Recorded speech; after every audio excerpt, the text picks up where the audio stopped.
Price the lord brothers and sisters, good morning. ಯೇಸುವಿನ ನಾಮದಲ್ಲಿ ಎಲ್ಲರನ್ನು ವಂದಿಸ್ತೇನೆ. ನಾವು ಈ ದಿನದಿಂದ ಪ್ರಕಟಣೆಯನ್ನು ಅಧ್ಯಯನ ಮಾಡೋಣ.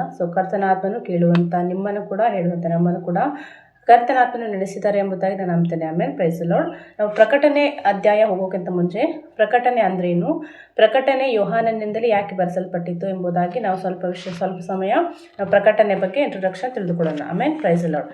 ಈ ಪ್ರಕಟಣೆ ಎಂಬುದಾಗಿ ಯಾಕೆ ಬಂತಂತಂದರೆ, ಪ್ರಕಟಣೆ ಅದರ ಅರ್ಥ ಏನಂತಂದರೆ ಅನೌನ್ಸ್ಮೆಂಟ್ ಎಂಬುದಾಗಿ, ಮತ್ತು ಪಬ್ಲಿಕೇಶನ್ ಎಂಬುದಾಗಿ, ಮತ್ತು ಘೋಷಣೆ ಎಂಬುದಾಗಿ ಅನೇಕ ಅರ್ಥಗಳನ್ನು ಈ ಪ್ರಕಟಣೆ ನಮಗೆ ಒದಗಿಸ್ಕೊಡ್ತದೆ.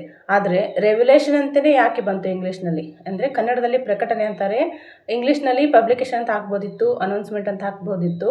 ಆದರೆ ರೆವ್ಯುಲೇಷನ್ ಅಂತಲೇ ಯಾಕೆ ಬರೆದ್ರು ಎಂಬುದಾಗಿ ನೋಡ್ತೇವೆ ಅಂತಂದರೆ, ಇಲ್ಲಿ ಥಿಯೋಲಾಜಿಕಲ್ ಪ್ರಕಾರ ಹೇಳ್ತದೆ, ಇದು ದೇವರ ಆತ್ಮನಿಂದ ಬರೆಸಲ್ಪಟ್ಟ ಪ್ರಕಟಣೆ ಆಗಿದೆ ಎಂಬುದಾಗಿ. ಆಮೇಲೆ ಪ್ರೈಸ್ ದಿ ಲಾರ್ಡ್. ಅದಕ್ಕಾಗಿ ಮನುಷ್ಯರ ಜ್ಞಾನದಿಂದ ಬಂದಂಥದ್ದಾದರೆ ಅದು ಅನೌನ್ಸ್ಮೆಂಟ್ ಆಗ್ತದೆ, ಘೋಷಣೆ ಎಂಬುದಾಗಿ ಬರ್ತದೆ. ಆದರೆ ದೇವರ ಆತ್ಮನಿಂದ ಬರೆಸಲ್ಪಟ್ಟ ಕಾರಣ ಇದಕ್ಕೆ ಇಂಗ್ಲೀಷ್ನಲ್ಲಿ ರೆವಲ್ಯೂಷನ್ ಎಂಬುದಾಗಿ, ಅಂದರೆ ಮುಂದಾಗುವ ಸಂಗತಿಗಳನ್ನು ಬಹಿರಂಗಪಡಿಸುವುದು, ಮುಂದಾಗುವ ತೊಂದರೆಗಳಿಂದ ನಮ್ಮನ್ನು ತಪ್ಪಿಸಿ ಕಾಪಾಡುವಂಥದ್ದು ಪ್ರಕಟಣೆ ಆಗಿದೆ ಎಂಬುದಾಗಿ. ಆಮೇಲೆ ಪ್ರೈಸ್ ದಿ ಲಾರ್ಡ್. ಈ ಪ್ರಕಟಣೆಯ 1ನೇ ಅಧ್ಯಾಯದಿಂದ 4 ವಚನಗಳನ್ನು ನಾವು ಸ್ವಲ್ಪ ಸಮಯ ಧ್ಯಾನಿಸಿಕೊಳ್ಳೋಣ.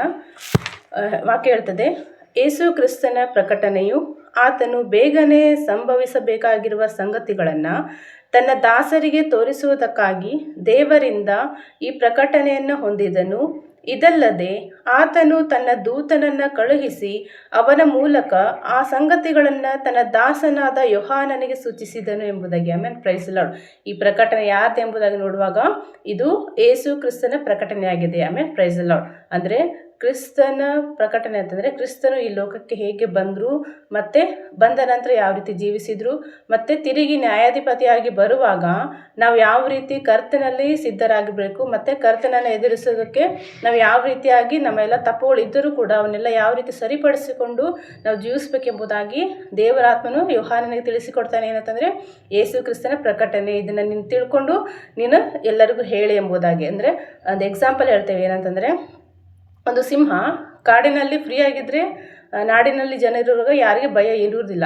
ಅದೇ ಸಿಂಹ ಕಾಡಿನಿಂದ ನಾಡಿನಲ್ಲಿ ಬರುವಾಗ ಒಂದು ಅನೌನ್ಸ್ಮೆಂಟ್ ಮಾಡ್ತಾರೆ. ಏನಂತಂದರೆ, ಸಿಂಹ ಕಾಡಿನಿಂದ ನಾಡಿಗೆ ಬಂದಿದೆ, ಜನರೆಲ್ಲರೂ ಎಚ್ಚರಿಕೆಯಾಗಿರ್ರಿ ಎಂಬುದಾಗಿ ಘೋಷಣೆ ಮಾಡ್ತಾರೆ. ಅಂದರೆ ಅನೌನ್ಸ್ಮೆಂಟ್ ಮಾಡ್ತಾರೆ.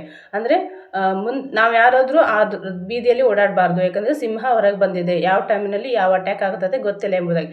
ಅದೇ ಪ್ರಕಾರ ಮುಂಬರುವ ದಿನಮಾನಗಳಲ್ಲಿ, ನ್ಯಾಯ ತೀರ್ಪಿನ ದಿನಗಳಲ್ಲಿ ದೇವಜನ ಮಕ್ಕಳಾದ ನಾವು ಕೂಡ ನಾವು ಕ್ರಿಸ್ತನನ್ನು ನಂಬಿದ್ದೀವಿ ಮಾತ್ರ ಅಲ್ಲ, ನಾವು ಯಾವ ರೀತಿಯಿಂದ ಕ್ರಿಸ್ತನನ್ನು ನಂಬಿದ್ದೀವಿ, ಅನೇಕರನ್ನು ಯಾವ ರೀತಿ ನಾವು ಬಲಪಡಿಸ್ತಾ ಇದ್ದೀವಿ, ಮತ್ತು ಅದರಲ್ಲಿ ಏನಾದರೂ ತಪ್ಪಿದ್ದರೆ ನಾವು ಈ ಪ್ರಕಟಣೆಯನ್ನು ಓದುವಾಗಲೇ ಓದಿ ಅದನ್ನು ಕೈಕೊಂಡು ನಡೀಬೇಕೆಂಬುದಾಗಿ ಈ ಪ್ರಕಟಣೆಯನ್ನು ದೇವರು ಯೋಹಾನನ ಮುಖಾಂತರ, ದರ್ಶನ ಮುಖಾಂತರ ಬರೆಸಲ್ಪಟ್ಟಿದ್ದಾರೆ. ನಿಮಗೆ ಇದು ಓದೋದಕ್ಕೆ ಸಿಕ್ಕಿದೆ ಅಂತಂದರೆ ಇದು ದೊಡ್ಡ ಭಾಗ್ಯ. ಯಾಕಂದರೆ ನಾವು ಇದನ್ನು ಓದಿ ಕೇಳುವವರು ಮಾತ್ರವಾಗದೆ ಇದರಲ್ಲಿರುವ ವಚನಗಳನ್ನೆಲ್ಲ ನಾವು ಕೈಕೊಂಡು ನಡಿಬೇಕೆಂಬುದಾಗಿ ಇದು ನಮಗಾಗಿ ಕೊಡಲ್ಪಟ್ಟಿದೆ. ಆಮೇಲೆ ಪ್ರೈಸ್ ದಿ ಲಾರ್ಡ್. ಅದಕ್ಕೆ ಮುಂದಿನ ವಚನ ನೋಡ್ತೇವೆ. 2ನೇ ವಚನದಲ್ಲಿ, ಯೋಹಾನನು ತಾನು ಕಂಡದನ್ನೆಲ್ಲ ತಿಳಿಸುವವನಾಗಿ ದೇವರ ವಾಕ್ಯದ ವಿಷಯವಾಗಿಯೂ ಯೇಸು ಕ್ರಿಸ್ತನು ಹೇಳಿದ ಸಾಕ್ಷಿಯ ವಿಷಯವಾಗಿಯೂ ಸಾಕ್ಷಿ ಕೊಟ್ಟನು. ಈ ಪ್ರವಾದನಾ ವಾಕ್ಯಗಳನ್ನು ಓದುವಂಥವನು, ಕೇಳುವಂಥವರು, ಈ ಪ್ರವಾದನೆಯಲ್ಲಿ ಬರೆದಿರುವ ಮಾತುಗಳನ್ನು ಕೈಕೊಂಡು ನಡೆಯುವಂಥವರು ಧನ್ಯರು, ಅವು ನೆರವೇರುವ ಸಮಯವು ಸಮೀಪವಾಗಿದೆ. Amen praise the lord. ಇಲ್ಲಿ 2ನೇ ವಚನದಲ್ಲಿ ನೋಡ್ತೇವೆ ನಾವು, ಯೋಹಾನನು ತಾನು ಕಂಡದನ್ನೆಲ್ಲ ತಿಳಿಸುವವನಾಗಿ ದೇವರ ವಾಕ್ಯದ ವಿಷಯವಾಗಿಯೂ ಮತ್ತು ಯೇಸು ಕ್ರಿಸ್ತನು ಹೇಳಿದ ಸಾಕ್ಷ್ಯ ವಿಷಯವಾಗಿ ಎಂಬುದಾಗಿ. ಇಲ್ಲಿ ದೇವರ ವಾಕ್ಯ, ನಾವು ಯೋಹಾನ ಬರೆದ ಸುವಾರ್ತೆಯಲ್ಲಿ ನೋಡ್ತೇವೆ, ವಾಕ್ಯವೇ ದೇವರಾಗಿತ್ತು, ವಾಕ್ಯವೇ ನರವಾತರ ಎತ್ತಿ ಭೂಮಿಗೆ ಬಂತು ಎಂಬುದಾಗಿ. ಆದರೆ ಇಲ್ಲಿ ವಾಕ್ಯದ ವಿಷಯವಾಗಿ ಸಾಕ್ಷಿ ಅಂತ ಹೇಳಿದಾರಲ್ಲ, ಅದೇನು ಸ್ವಾಮಿ ಎಂಬುದಲ್ಲಿ ದೇವರಲ್ಲಿ ಕೇಳುವಾಗ, ಆ ವಾಕ್ಯವೇ ದೇವರು, ಆ ವಾಕ್ಯದ ವಿಷಯವಾಗಿ ಅಂತಂದರೆ ಮೇಲೆ ಹೆಡ್ಲೈನಲ್ಲಿ ಬರೆದಿದೆ 1ನೇ ವಚನದಲ್ಲಿ, ಯೇಸು ಕ್ರಿಸ್ತನ ಪ್ರಕಟಣೆ ಎಂಬುದಾಗಿ. ವಾಕ್ಯದ ವಿಷಯವಾಗಿ ಅಂತಂದರೆ ಕ್ರಿಸ್ತನ ವಿಷಯವಾಗಿ, ಮತ್ತು ನಾವು ಕ್ರಿಸ್ತನಲ್ಲಿ ಇರುವಂಥ ನೀವು ಕೂಡ ಹೇಗೆ ನಡೆದುಕೊಂಡಿದ್ದೇವೆ ಎಂಬುದಾಗಿ ನಮಗೋಸ್ಕರ ಕ್ರಿಸ್ತನ ಸಾಕ್ಷಿ ಕೊಡುವ ದೇವರಾಗಿದ್ದಾನೆ. ಆಮೇಲೆ ಪ್ರೈಸ್ ದಿ ಲಾರ್ಡ್. ಅದಕ್ಕಾಗಿ ನಾವೇನೇ ತಪ್ಪು ಮಾಡಿದರೂ ಆತನ ಖಂಡಿಸ್ತಾನೆ, ಯಾಕಂದರೆ ಆತನ ನಮ್ಮ ತಂದೆ ಆಗಿದ್ದಾನೆ. ಆತನ ಖಂಡಿಸ್ತಾನೆ, ಗದರಿಸ್ತಾನೆ, ಎಚ್ಚರಿಸ್ತಾನೆ ಈ ವಾಕ್ಯದ ಮುಖಾಂತರ. ಅದಕ್ಕಾಗಿ ಕ್ರಿಸ್ತನ ವಿಷಯವಾಗಿಯೂ ಮತ್ತು ಆ ಕ್ರಿಸ್ತನು ಕೊಡುವ ಸಾಕ್ಷಿಯ ವಿಷಯವಾಗಿ ದೇವರಾತ್ಮನು ಯೋಹಾನನಿಗೆ ದರ್ಶನ ಕೊಟ್ಟು ಈ ಪ್ರಕಟಣೆ ಗ್ರಂಥವನ್ನು ಬರೆಸಿದ್ದಾನೆ. ಇಲ್ಲಿ ಮೇನ್ ಪಾಯಿಂಟ್ಸ್ ಏನಂತಂದರೆ, ಇದನ್ನು ಓದುವವರು, ಕೇಳುವವರು ಮತ್ತು ಕೈಕೊಂಡು ನಡೆಯೋದವರು. ಮುಂದೆ ನಾವು ಹೇಳ್ಬೋದಲ್ಲ ದೇವರೇ ನನಗೆ ಓದಕ್ಕೆ ಬಂದಿಲ್ಲ ಸ್ವಾಮಿ ಎಂಬುದಾಗಿ, ಅದಕ್ಕೆ ಕೇಳುವವರು ಎಂಬುದಾಗಿ ಬರೆದಿದೆ.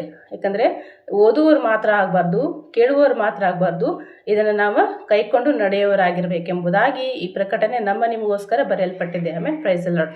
ಅದಕ್ಕಾಗಿ ಇಲ್ಲಿ ನಾವೇನು ಮಾಡ್ತೇವೆ ಅಂತಂದರೆ ಈ ಪ್ರಕಟಣೆಯನ್ನು ನಾವು ಹಂತ ಹಂತವಾಗಿ ಧ್ಯಾನಿಸೋಣ. ದೇವರ ಆತ್ಮ ನಮ್ಮೊಟ್ಟಿಗೆ ಇನ್ನೂ ಹೆಚ್ಚೆಚ್ಚು ತನ್ನ ಜ್ಞಾನ ತುಂಬಿಸಲಿ ಎಂಬುದಾಗಿ ನಾವು ಪ್ರಾರ್ಥಿಸೋಣ. ಏಕೆಂದರೆ ಇದು ಮುಂದೆ ನಡೆಯಬೇಕಾದ, ಮುಂದೆ ಬರುವಂಥ ದೈವ ಕೋಪದಿಂದ ನಮ್ಮನ್ನು ತಪ್ಪಿಸಿ ರಕ್ಷಿಸಿ ಕಾಪಾಡುವಂಥದ್ದಾಗಿದೆ. ಅದಕ್ಕಾಗಿ ಈ ಪ್ರಕಟಣೆಯನ್ನು ದೇವರಾತ್ಮನು ಇದುವರೆಗೆ ಹೇಳುವಂತೆ ಸಹಾಯ ಮಾಡಿದರು.